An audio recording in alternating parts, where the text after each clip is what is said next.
Bienvenidos a Discutamos México. Soy Roberto Blancarte. En esta ocasión vamos a discutir el tema el Estado laico, pasado y presente.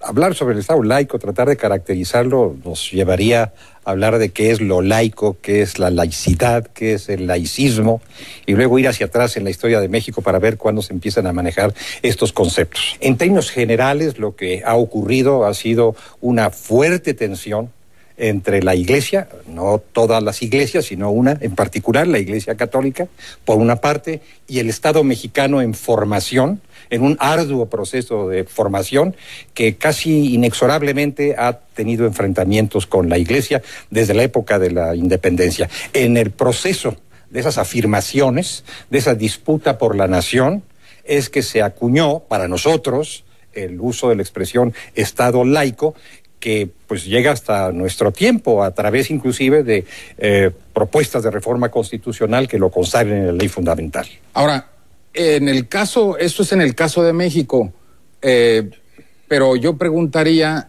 ¿nosotros inventamos el Estado laico?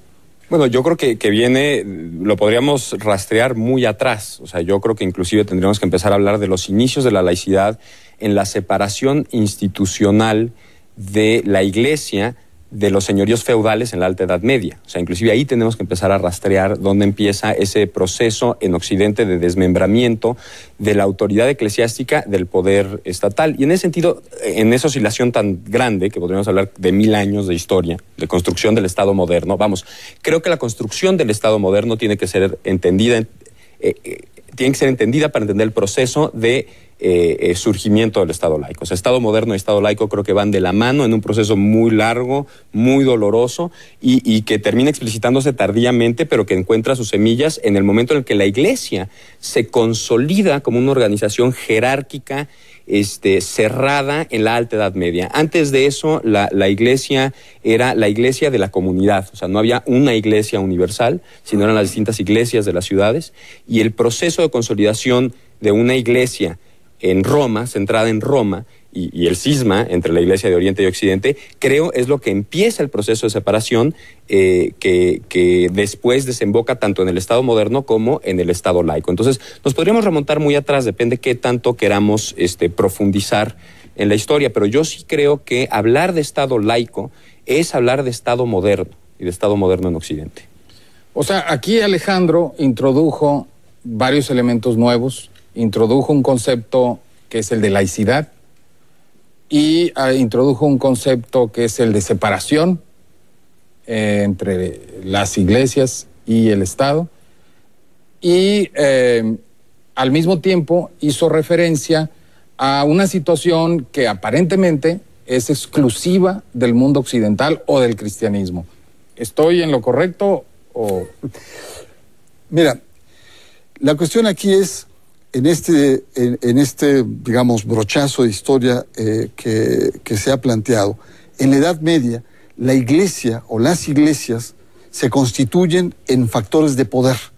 Y precisamente la construcción del Estado moderno supone la ruptura con ese poder. Y supone también la validación de los derechos de los individuos que van conformando sociedades más complejas. Y en ese sentido, si bien pensamos que la laicidad es un principio de separación entre las cosas de poder del Estado y de las iglesias, también es importante resaltar que el concepto de la laicidad y del Estado laico están vinculados a la libertad de creencias y a la libertad de conciencia que tienen los individuos bajo la era moderna. Entonces, sí creo que es un concepto muy occidental. No se dan todos, hay diferentes figuras. Pero exportable, digamos. Pero es exportable, particularmente el mundo musulmán. Pero el Estado laico se concibe como un Estado anticlerical o antirreligioso. Yo creo que no, yo creo que al contrario, el Estado laico es la garantía indispensable para que las religiones puedan libremente ejercerse, libremente desarrollarse. O sea, y aquí creo que necesitamos hacer una precisión que creo que es importante. O sea, yo creo que hay dos dimensiones o dos vías por las que corre el tema de la laicidad. Una es institucional y otra es, por así llamarlo, sustantiva, o sea, de conciencia. Digo, ya las mencionábamos las dos aquí, pero nada más creo que es útil recalcarlas. Entonces, en la dimensión institucional, la laicidad tiene que ver con evitar, prohibir, ahí sí, la confusión entre autoridades eclesiásticas, que no es lo mismo iglesia que religión, pero autoridades eclesiásticas y autoridades políticas. En el tema de la conciencia, el Estado laico implica no imponer una conciencia específica, una serie de creencias específicas, sino al contrario, proteger que la gente pueda en libertad de desarrollar su conciencia. Y creo que uno presupone al otro, o sea, necesitamos la separación institucional para que todas las religiones y todas las creencias puedan desarrollarse libremente. La diversidad cultural en México siempre ha existido. Lo que pasa es que se ha impuesto una forma y una concepción que era la oficial, la católica, pero si tú te pones, si nos remontamos al siglo XIX, pues encontramos un cúmulo de creencias mesoamericanas que subsistían y que estaban ahí presentes. Pensar que no había diversidad, que era un país monolítico, me parece que históricamente no es sostenible. Es una disputa por el poder, es una disputa por la nación, que se da a través de la disputa por las conciencias e incluso por la propiedad. La Iglesia Católica en una etapa acumuló propiedades cuantiosas y ejerció una gran influencia sobre las conciencias. Y de esta manera, también de esta manera, o de estas maneras, se gobierna la nación. Esto atraviesa todo el siglo XIX y va dando lugar a sucesivas contiendas. Todos los diputados constituyentes que subían a la tribuna a disertar sobre el tema en un sentido o en otro, lo primero que hacían era confesar su religión. Eran católicos. Eran católicos, eran creyentes, no había pugna con Dios, no había pugna con la religión, pero sí había una actitud de reserva frente al poder de la Iglesia y de rescate del poder de la autoridad civil. ¿Qué sentido tenía que el Estado le arrebatara a la Iglesia Católica el registro civil y que secularizara los cementerios? La Iglesia mexicana es utilizada por la corona española desde muy temprano como un aparato de gobierno de la mayor parte de la población en la Nueva España. El patronato real implicaba una serie de prerrogativas que la corona tenía sobre la Iglesia: nombrar sus obispos, cobrar sus impuestos y darle el visto bueno a las leyes canónicas. Entonces, impuestos, legislación y funcionarios pasaban por el escritorio del rey. Entonces, lo que nosotros vemos es que el aparato burocrático eclesiástico es el aparato verdaderamente grande a través del cual el rey gobierna a la mayor parte de la población, le hace la población indígena en la Nueva España. Mientras que el aparato civil es muy pequeño. Que van Pero a ser... interrumpo para hacer la siguiente pregunta, nuevamente como abogado del diablo. ¿Tenía que quitarle a la Iglesia? ¿Cuál era la lógica? ¿Era por envidia? No. ¿Era por necesidad? Por necesidad para poder gobernar. Ese es precisamente el punto. O sea, el gobierno había sido operado a través de un aparato canónico por el rey.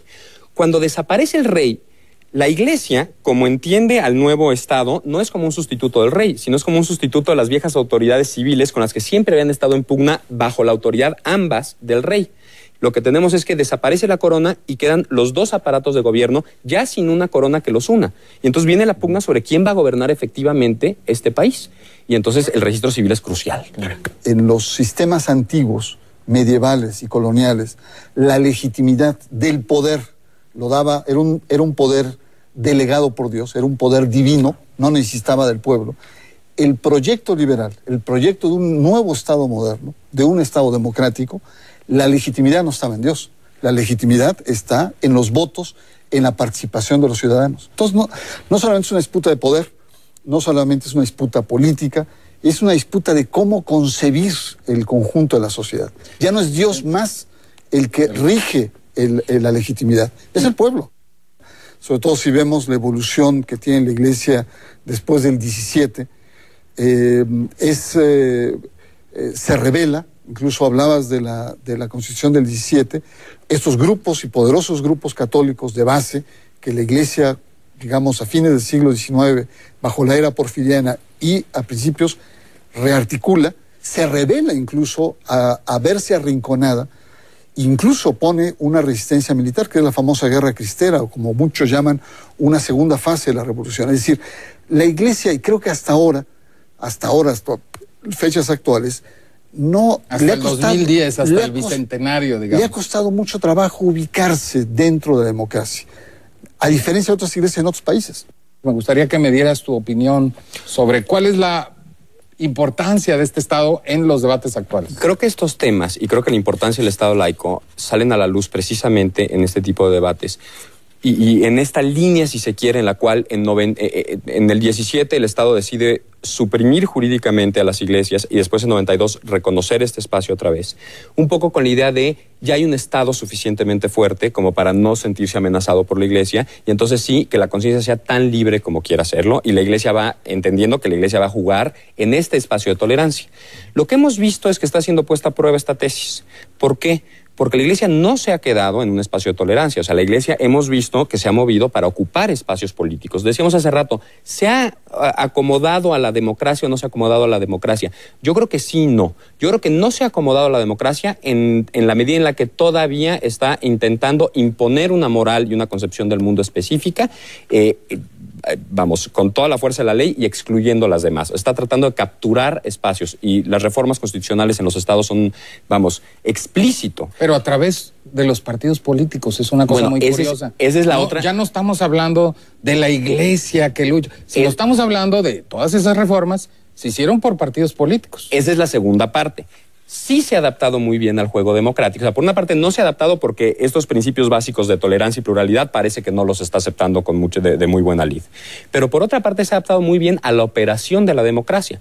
Lo que la iglesia y los grupos religiosos organizados y adinerados han logrado hacer es formar en la sociedad civil grupos de presión en el espacio público. Si la iglesia nunca se agota en coyunturas locales, transitorias, etcétera. Siempre tiene un proyecto de más largo plazo. Sabe muy bien que el problema es un problema cultural. Su problema de fondo es una sociedad cada vez más secularizada del México moderno, del mundo moderno en su conjunto. Una sociedad mundializada en términos culturales, en donde hay un encuentro de culturas y sabe también que su discurso es un discurso monolítico, es un discurso que incluso es excluyente, frente a un sentido común que dice bienvenidas las diversidades, dialoguemos desde las pluralidades. Y ahí hay una especie como de disonancia, una disfuncionalidad, un discurso que dice esto es absoluto.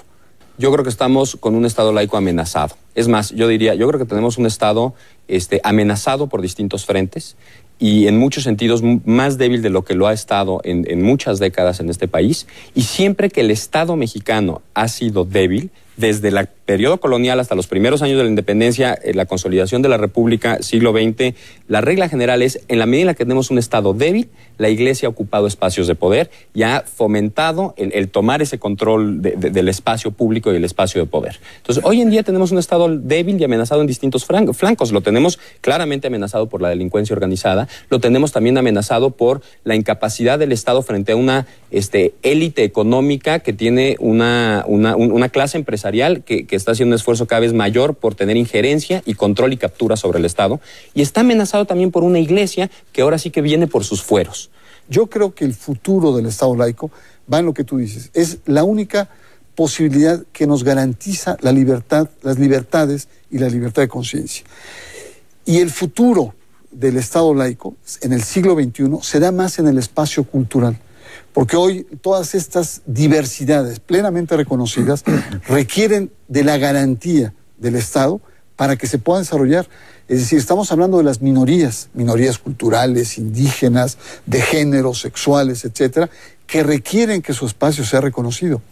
Mientras sigamos atrapados en la lógica de poder del siglo XIX, que hasta dónde la Iglesia tiene que intervenir en la construcción del espacio y del poder, vamos a atrasarnos en lo que se refiere a la construcción de plenas libertades del individuo cara al siglo XXI. Yo creo que es una disyuntiva que tenemos. ¿Seguimos el siglo XIX o miramos siglo XXI? Vamos al XXI. Pero yo podría decir, quizás en el 2010, en nuestro bicentenario, el tema del Estado laico sigue siendo un tema muy importante de nuestro pasado y sigue siendo un tema muy importante de nuestro presente. Muchísimas gracias por su atención.